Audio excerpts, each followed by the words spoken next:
Hi, I'm Danny, and today I'm going to do a long-term review of my 2023 KLX 300. I've had the 2023 KLX 300 for just over a year, and I've done all kind of riding on it. 2-lane highways, lots of off-roading, lots of sand, and some pretty heavy rocks, technical off-roading. So today I just want to give you my long-term review of the bike, the pros and cons, both on-road and off-road, and a few thoughts about who I think this bike is good for, and hopefully that will help you if you're thinking about picking up one of these bikes. So the KLX 300, it's 299 cc's. The bike is just over 300 pounds. It's going to produce 25, 27 horsepower, something in that range. The seat height is roughly 35 inches. One thing nice about this bike compared to maybe the Honda equivalent would be that the suspension, well, first off, the suspension stock is quite a bit better and doesn't have to be changed out or upgraded, but you can also adjust the suspension, the preload on this shock here. So that's something really nice about this bike. All right.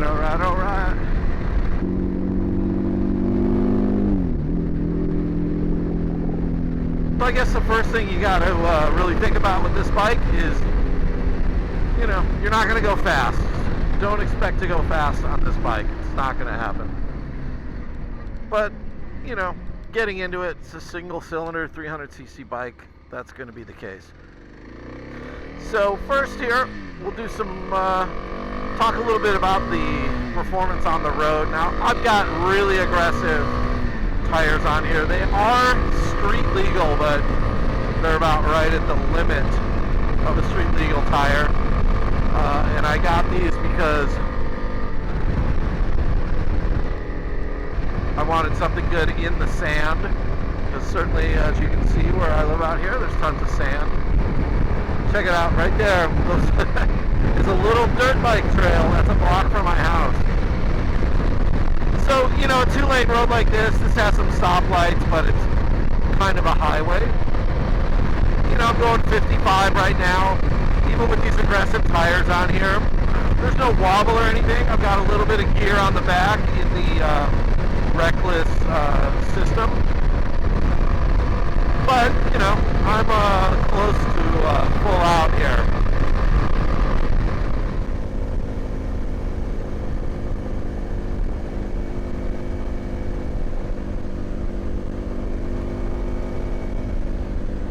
But, you know, these are the kind of roads, if you're traveling, that this bike would be really, really good on. I would never take this bike on a California freeway. It's just not going to happen. It's just way too dangerous. Even out here on some of these 2-lane roads, you know, people are driving 80 miles an hour sometimes.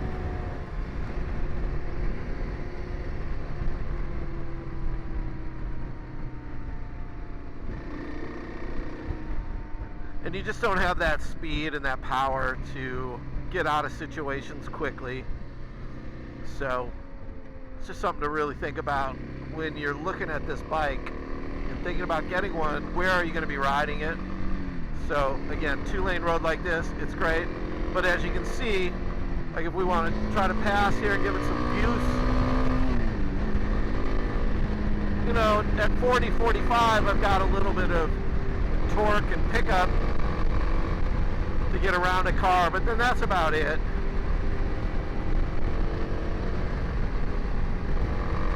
So we got a 60 mile an hour speed limit here. I'm all out right now. That's 61.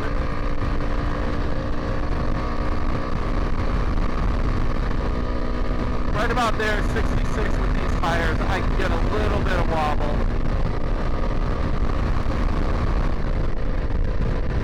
That's 63, 64 miles an hour. Even going up a little hill, I am pinned on the accelerator though. I am pinned on the throttle.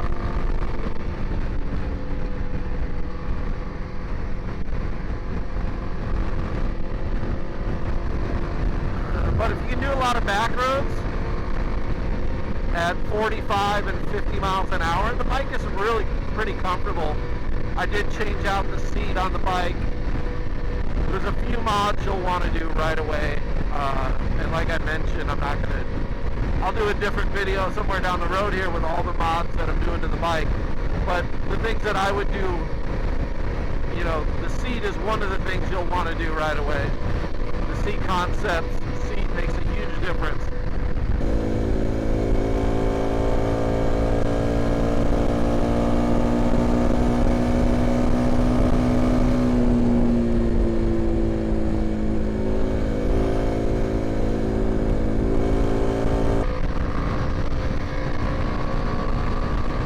So that's full gas. That's 72 miles an hour, 73. I got a little bit of a downhill here. And yeah, I'm getting a little bit of wobble, and it's just vibrating the hell out of you. So, you know, keep that in mind. Think about where you're going to ride this bike.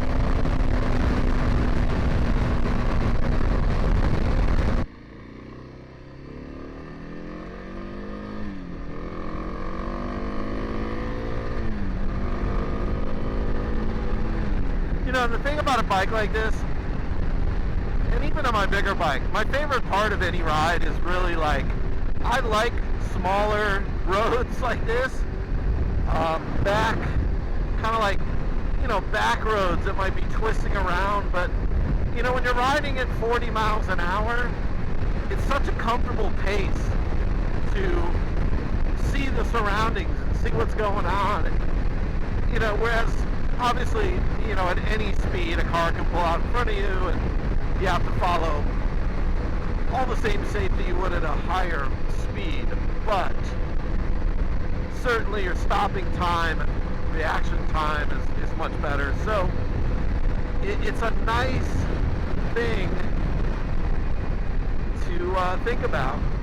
As we saw on road, the bike is going to be slow.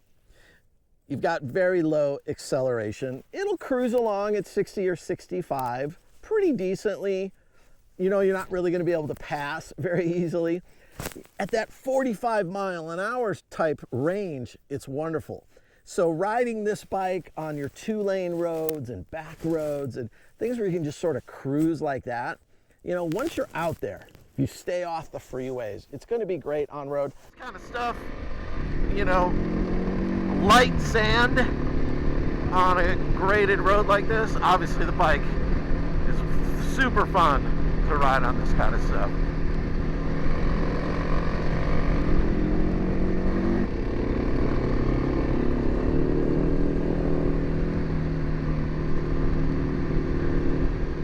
You know, it's this kind of riding where I think the bike really shines. It's super fun. Again, it's not fast. It's fast enough for my type, my level of riding, you know? I'm not a great off-road rider. You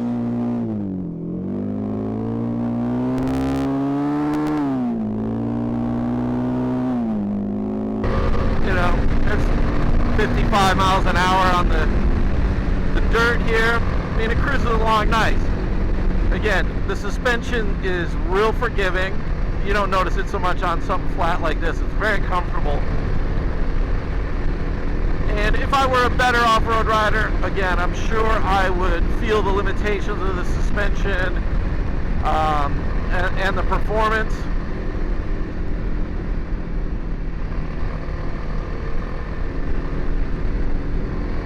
You know, but for getting out there and exploring, it's an easy bike. There's not too much to it. It's low maintenance. It's got enough performance to enjoy this kind of thing, and certainly we're going to flog it a lot harder than just these straight ahead roads like this.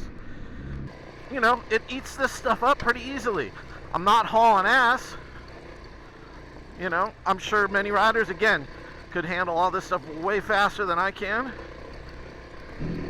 But this stuff is fun, and the bike just handles this stuff up just great. So you can do some pretty solid, you know, and I've certainly done way harder trails than this on this bike. I'm getting better at the sand, but when you do the sand with the big rocks, oh man, it can be rough. So I think we got to go back a little bit. Got to keep our speed up here a little bit.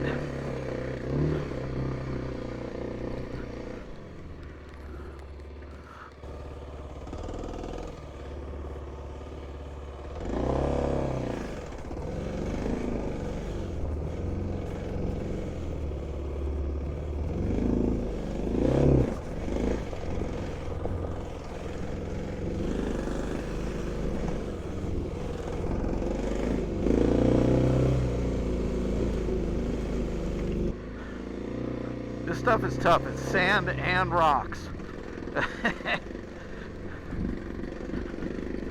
But again, you just take it nice and slow. This bike's real forgiving.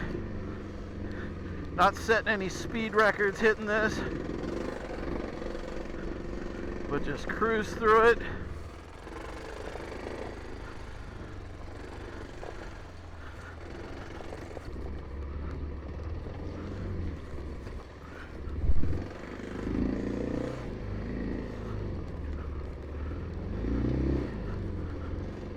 But if you want an inexpensive bike that you can take some fun places, you can put some luggage on it, do some nice dual sport riding, some pretty heavy duty off-road riding, this bike is not bad.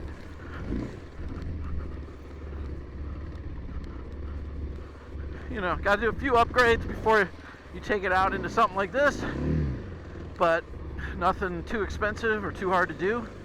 All stuff you can do it yourself.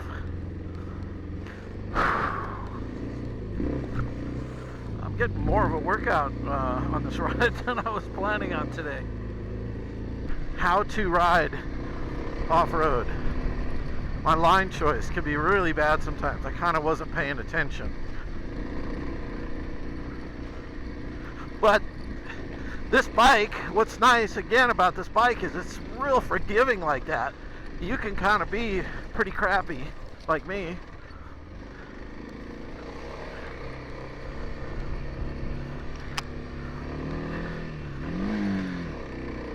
And ride this stuff and get through it. Again, you just take it slow.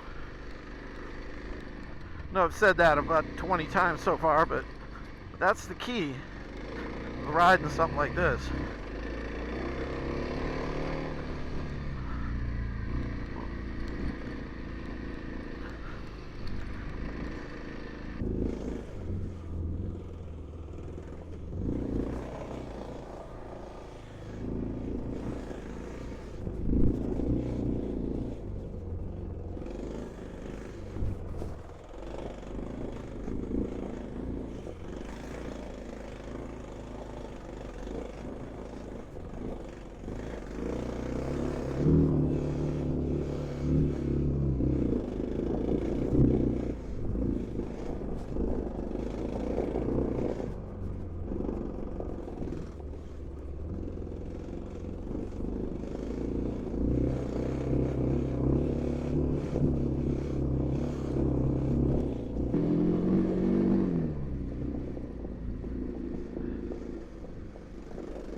Off-road, this bike really shines on something like we're on here, which is kind of a hard pack, dirt, a little bit of rocks. Super, super fun. It's also great in the sand. You know, mid-level, 4 inches of sand or less, it's a blast. Super, super easy to ride. As my sand skills have gotten better, you know, hauling along at 30 miles an hour in the sand is real easy and very comfortable on this bike.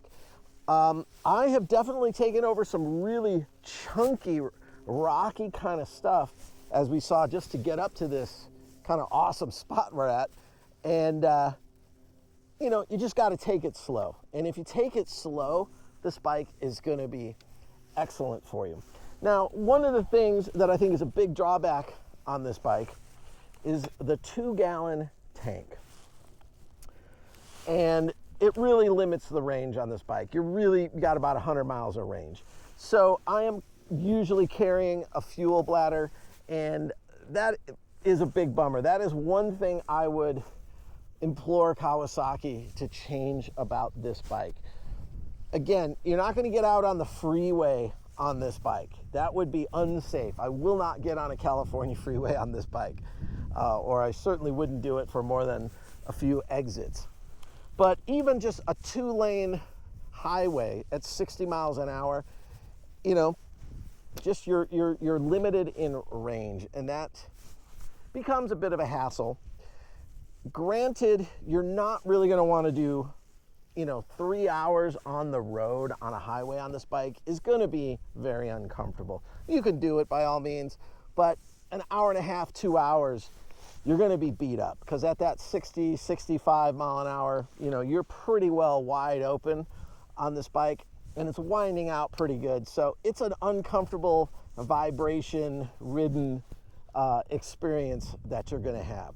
And I think it's real important to think about that when you think about, you know, is this a bike for you to get? I live, you know, 10 minutes that way. It only takes me a couple minutes to get out to this to ride. So it's great for that. I can go camping on this bike and basically be on dirt roads the whole way, or, you know, back roads and things like that to get there. And that makes it real fun, real easy. But a lot of people are going to be in that situation. And if you're going to have to ride 2 hours, you know, on a highway to get somewhere fun, then this is where the bike becomes a challenge. You know, where you might end up trailering the bike if you're camping or something like that. Now, I've been throwing it on the back of our RV, and that's been amazing. Not to mention that I'm not sleeping in a tent. I get to sleep in the RV at night, but throwing it on the back, going to Arizona, going wherever, Northern California, and then having my RV as the home base, and then taking the bike and heading out onto trails. It's amazing for that. In general, the off-road performance, though, really good for an average, you know, off-road rider. If you're experienced, real experienced riding dirt bikes at high speeds, you're going to notice the limitations on a bike like this very fast. But I think most of the people that might buy this aren't really thinking that way. I'm not a good off-road rider, so you're taking it slow. You know, you're not noticing the limitations in the bike so much at that level. And if you do take it slow, this bike will take you through some pretty gnarly trails. Some of the stuff I've been riding on, some of the rocks and things like that, it's pretty chunky. I don't see a lot of people riding that stuff very often, and the bike makes it. It does fine. Few upgrades needed before you would do anything like that, of course. I'll do another video where I go through all the upgrades, but certainly when you first get the bike, I would say there is a couple things you want to do right away. You got to do a good skid plate on there if you're going to do off-road at all. I would change out the seat. The Seat Concepts seat made a huge difference. And I would change out the pegs, because the ones that come with are horrible. So everything else you would want to do to the bike, you can do later as you go. And if you're going to go off-road right away, change out the tires. All right, here's some final thoughts on this long-term KLX 300 review. Pros: the price point, it's a really affordable bike, right around $6,000. It's got solid off-road performance for a bike of that price range. And lastly, the suspension is solid and adjustable, and certainly much better than what you're getting on the comparable Honda bike that is roughly the same price. Now for some cons. It's pretty slow, very low power. You're going to notice that on the road. Number two is certainly just the on-road performance. You can't really ride on a freeway. You know, it's going to be uncomfortable on highways over 60 miles an hour. And lastly, the small gas tank, which really limits the range. Now, who do I think this bike is for? So if you're just getting into dual sport riding, this would be a great bike for you. If you're just going to maybe commute on side streets or two-lane, 40 to 50 to 60 mile an hour type roads, something like that, it's going to be a great bike for you. If you live in an area where you can take those two-lane smaller, so I don't want to say you can't ride on the highway. You can ride on the highway. You can't ride on freeways. You could ride on a two-lane highway and get to some cool destinations for camping, as long as you're not going to try to overload the bike. I think it's really, really great for somebody like that. Or if you are going to trailer the bike, pop it on the back of an RV or your camper, or honestly, I use a hitch hauler, motorcycle carrier, and the bike's only 300 pounds. So even on, small SUVs and a lot of cars that would have a hitch, you could carry that bike on the back. So maybe you're going to go car camping somewhere and you want to bring that bike, or if you have a toy hauler or anything like that, where, you're going to go out, bring that bike, maybe do a long 6 hour, 8 hour, 15-hour drive to get to some cool destination, but then you're going to have that great dual sport bike there to ride into town to eat or get supplies, but then also do some great off-road with it. So overall, for me, I have been very, very happy with the bike. It's running great. It's riding great. I've done some cool little upgrades to the bike. I've been pushing it really hard off-road for my level of off-road riding. And the bike will take you places. It just won't take you places really fast. And for most of us, I think, certainly a little bit older like myself in this adventure motorcycle, dual sport motorcycle world, that's going to be just fine. I'm going thumbs up for my 2023 KLX 300. Thanks so much. Have a good one.